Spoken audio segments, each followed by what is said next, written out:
Bienvenue maintenant dans le monde de l'illusion. Alors, en gros plan, on s'y croirait, hein.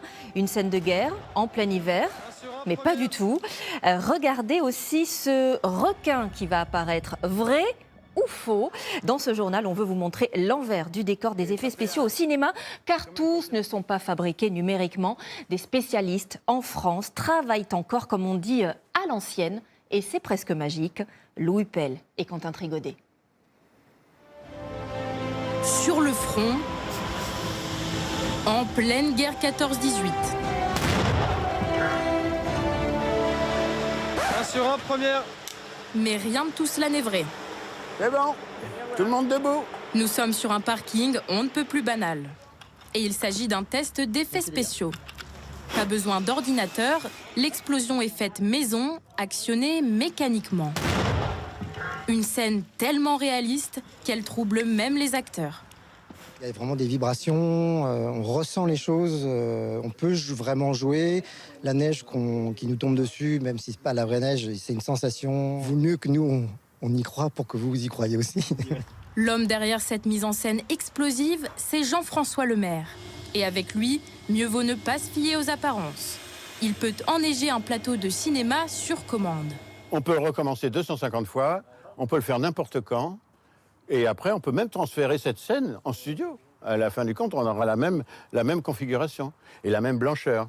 53 ans de carrière, plus de 400 films et une inventivité inépuisable.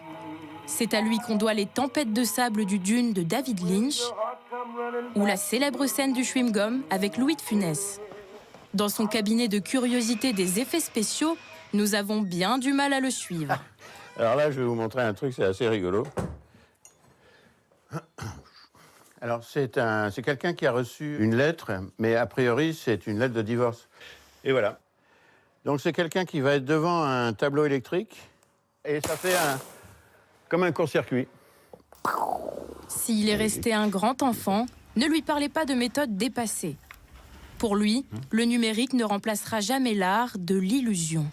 Quand on fait un effet spécial sur un ordinateur, il est déjà convenu. Alors que dans les effets spéciaux ou dans les décors, il peut y avoir cette petite chose impossible, inimaginable, qui fait que le truc est extraordinairement plus puissant.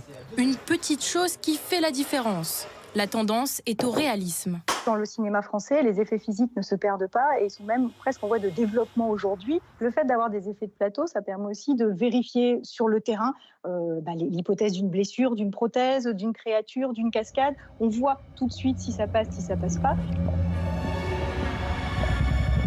Prenez ce requin sous la Seine. Vous l'avez peut-être vu sur vos écrans. Il n'aurait jamais existé sans celui-ci. 80 kilos, plus de 2 mètres et un travail d'ingénieur. Donc ce qu'on voit là, c'est une peau de silicone. C'est comme un pyjama de silicone qui habille une coque à l'intérieur. Et cette coque, elle est découpée. Il y a des moteurs à l'intérieur qui font bouger les différents éléments de coque.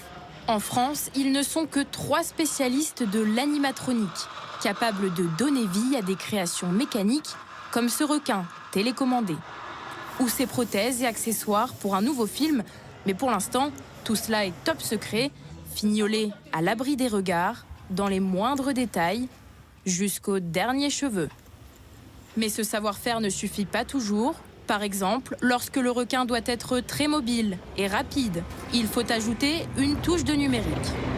Donc aujourd'hui, on travaille vraiment en commun. Et c'est ça qui est intéressant, c'est que le fait d'être en commun, on arrive à avoir des effets qui sont encore plus réalistes et moins onéreux. Car ces effets numériques coûtent cher. Plusieurs millions d'euros. Plus de 10 fois le prix des créatures mécaniques de Nicolas. Le prix de la magie du cinéma.